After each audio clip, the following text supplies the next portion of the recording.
হজরত আলী রাদিয়াল্লাহু আনহু এর দানের বিস্ময়কর ঘটনা। হজরত আলী রাদিয়াল্লাহু আনহু এর পরিবারে ৫ জন সদস্য ছিলেন। তিনি নিজে সহ হজরত ফাতেমা রাদিয়াল্লাহু আনহা, হজরত হাসান রাদিয়াল্লাহু আনহু, হজরত হুসাইন রাদিয়াল্লাহু আনহু এবং হজরত হারিস রাদিয়াল্লাহু আনহু। একবার তারা ৩ দিন অনাহারে থাকেন, কিছুই আহার জটেনি। হজরত ফাতেমা রাদিয়াল্লাহু আনহা এর একটি চাদর ছিল, তিনি তা বিক্রির জন্যে হজরত আলী রাদিয়াল্লাহু আনহুকে দিলেন। হজরত আলী রাদিয়াল্লাহু আনহু তা ৬ দিরহামে বিক্রি করে দেন। আর তখনই একজন ফকির এসে তার কাছে সওয়াল করল, আল্লাহর ওয়াস্তে আমাকে দান করুন। হজরত আলী রাদিয়াল্লাহু আনহু সে ৬ দিরহাম ফকিরদের মাঝে সদকা করে দিলেন। এই বিস্ময়কর ঘটনার পর হজরত জিব্রাইল আলাইহিসসালাম মানবরূপে হজরত আলী রাদিয়াল্লাহু আনহুর সাথে পথে সাক্ষাৎ করেন। তার সঙ্গে ছিল একটি জান্নাতি উট। তিনি বললেন, হে আবুল হাসান, আমার থেকে তুমি এই উটটি ক্রয় করো।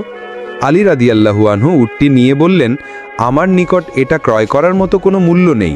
তিনি বললেন, আপনি ইহা বাকিতে নিন। আলী রাদিয়াল্লাহু আনহু বললেন, কততে আপনি বিক্রি করবেন? তিনি বললেন, ১০০ দিরহাম। অতঃপর হজরত আলী রাদিয়াল্লাহু আনহু ১০০ দিরহামের বিনিময়ে তা ক্রয় করলেন এবং তার লাগাম ধরলেন। আলী রাদিয়াল্লাহু আনহু পথ চলতে লাগলেন। এর কিছুক্ষণ পর বেদুইন রূপে হজরত মিকাইল আলাইহিসসালাম তার সাথে সাক্ষাৎ করলেন এবং বললেন, হে আবুল হাসান, এই উটটি কি বিক্রি করবেন? তিনি বললেন, হ্যাঁ। মিকাইল আলাইহিসসালাম জিজ্ঞেস করলেন, আপনি কত মূল্যে তা ক্রয় করলেন? আলী রাদিয়াল্লাহু আনহু বললেন, ১০০ দিরহামে। বেদুইন বলল, আমি ৬০ দিরহাম লাভে তা ক্রয় করব। এরপর উটনিটি তিনি তার নিকট ১৬০ দিরহামে বিক্রি করলেন। বেদুইন তাকে ১৬০ দিরহাম দিল। আলী রাদিয়াল্লাহু আনহু টাকা নিয়ে পথ চলতে লাগলেন। পথিমধ্যে পূর্বের সেই বিক্রেতার সাথে তার সাক্ষাৎ হলো। তিনি ছিলেন হজরত জিব্রাইল আলাইহিসসালাম। আলী রাদিয়াল্লাহু আনহুকে বললেন, হে আবুল হাসান, নিশ্চয়ই উটনি বিক্রি করেছেন? তিনি জবাব দিলেন, হ্যাঁ। জিব্রাইল আলাইহিসসালাম বললেন, আমার প্রাপ্য পরিশোধ করুন।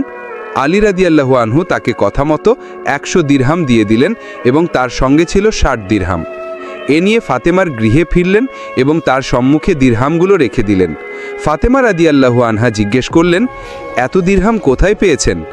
আলী রাদিয়াল্লাহু আনহু বললেন, আল্লাহর সঙ্গে ৬ দিরহাম দিয়ে ব্যবসা করেছি, তিনি আমায় ৬০ দিরহাম দান করেন। অতঃপর তিনি মহানবী সাল্লাল্লাহু আলাইহি ওয়াসাল্লামের নিকট গেলেন এবং ঘটনা খুলে বললেন। মহানবী সাল্লাল্লাহু আলাইহি ওয়াসাল্লাম বললেন, হে আলী, বিক্রেতা জিব্রাইল আলাইহিসসালাম আর ক্রেতা ছিলেন মিকাইল আলাইহিসসালাম। অতঃপর তিনি বললেন, শুনো হে আলী, আল্লাহ পাক তোমাকে এমন ৩ রত্ন দান করেছেন যা অন্য কাউকে দান করেননি। ১, তোমার স্ত্রী জান্নাতি রমণীদের সর্দার। ২, তোমার পুত্রদ্বয় জান্নাতি যুবক কুলের নেতা।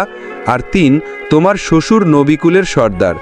সুতরাং আল্লাহর এ দানের জন্যে তার কৃতজ্ঞতা জ্ঞাপন করো এবং সেই সব নেয়ামতের ব্যাপারে তার প্রশংসা করো যা তিনি তোমাকে দান করেছেন।